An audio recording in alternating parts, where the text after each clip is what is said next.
Assalamualaikum warahmatullahi wabarakatuh. Perkenalkan, saya Tamami, kelas 2A Ekonomi Syariah, Universitas Sultan Ageng Tirtayasa. Pada kesempatan ini, saya akan menyampaikan hasil survei yang telah dilakukan sebagai tugas ujian akhir semester mata kuliah Statistik Ekonomi. Di sini, penelitian atau survei yang saya lakukan tentang adanya pengguna voucher Wi-Fi di Kampung Bojongkirai, Desa Kertaraharja, Kecamatan Banjarsari, Lebak, Banten. Pada pendahuluan, perkembangan teknologi informasi komunikasi yang pada awalnya melalui media surat menyurat, lalu berkembang menggunakan media telepon rumah dan menggunakan telepon bergerak tanpa kabel seperti yang kita lebih kenal dengan handphone. Nah, sejalan dengan perkembangan TIK atau dengan teknologi informasi dan komunikasi, saat ini pemenuhan kebutuhan diperoleh melalui media yang lebih modern dengan memanfaatkan internet. Dilansir Lani Sidarta pada tahun 1996, beliau mendefinisikan secara umum bahwa internet itu perlu dipandang sebagai gudang informasi karena sumber daya informasi yang sangat potensial untuk mempermudah sistem kehidupan yang melahirkan istilah dunia maya. Nah, apa yang dilakukan di dunia nyata bisa dilakukan juga di dunia maya. Sebagai contohnya nih, Zoom, Gmail, ataupun untuk ajar mengajar, serta bisnis online. Dalam hal ini, dimanfaatkan oleh PT Telkom Indonesia sebagai akses internet yang digunakan di Kampung Bojongkirai. Akses internet ini bisa digunakan di berbagai tempat tanpa adanya batasan kuota dengan berdasarkan lamanya waktu pemakaian. Nah, mengenai latar belakang, ini sangat seru untuk dibahas. Kampung Bojongkirai itu berada di Desa Kertaraharja, Kecamatan Banjarsari, Kabupaten Lebak, Banten. Kampung ini berada di daerah pedalaman yang masih 99% kegiatan sehari-harinya berkecimpung dengan alam yang asli. Penduduknya kurang lebih sampai 294. Sebagian besar orang pekerjaannya adalah petani dan buruh. Kampung yang terbilang masih sulit dalam jaringan mengakses internet, apalagi banyak anak-anak sekolah pada saat ini dengan melalui handphone ataupun online. Mereka sangat kesulitan untuk beradaptasi karena ketidaktersediaannya jaringan, sehingga dapat dibilang mereka merasa tidak nyaman dengan kondisi seperti ini. Mereka harus dipaksakan dengan adanya jaringan internet karena kebutuhan.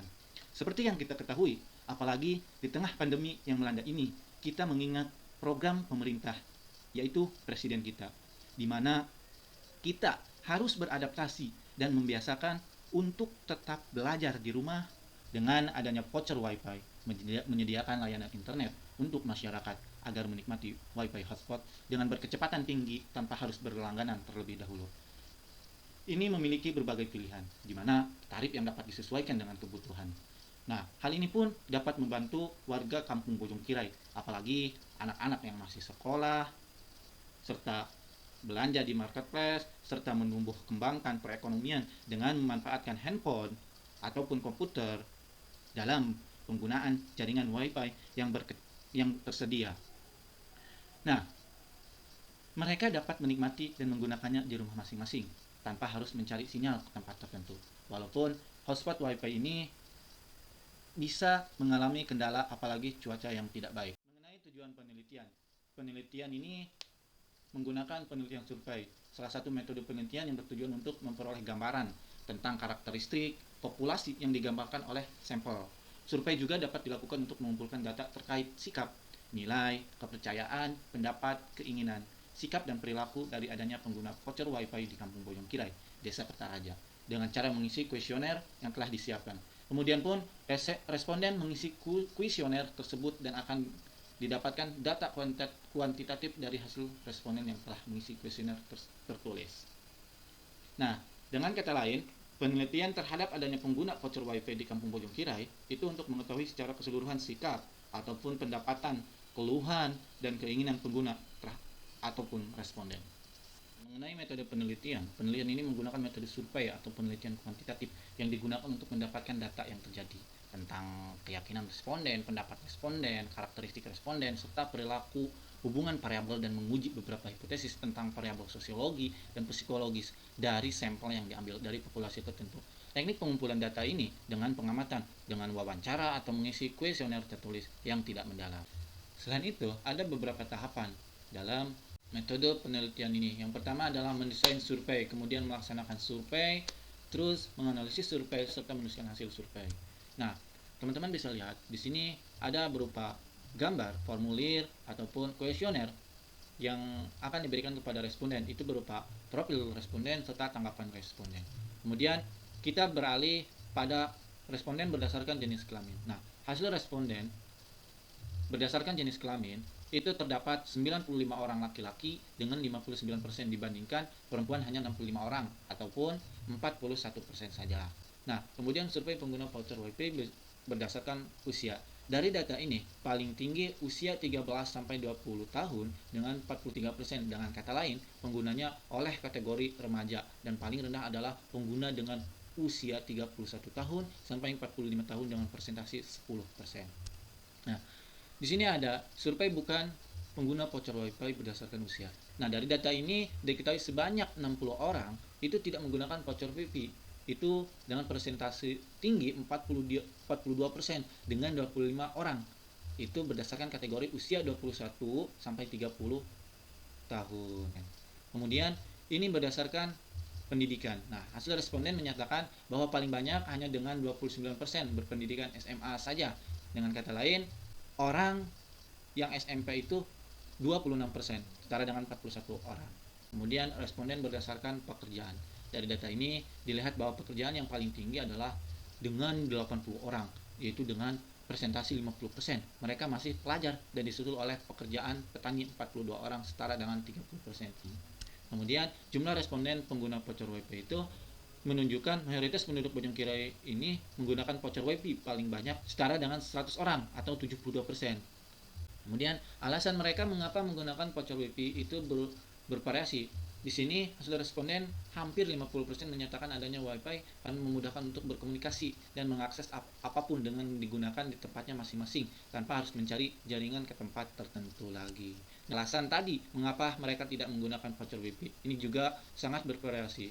Nah, hasil dari responden ini hampir rata-rata tidak menggunakan voucher WiFi itu karena alasan adanya error ketika cuaca buruk dan bisa menyesuaikan ke tempat tertentu meski sinyal kurang.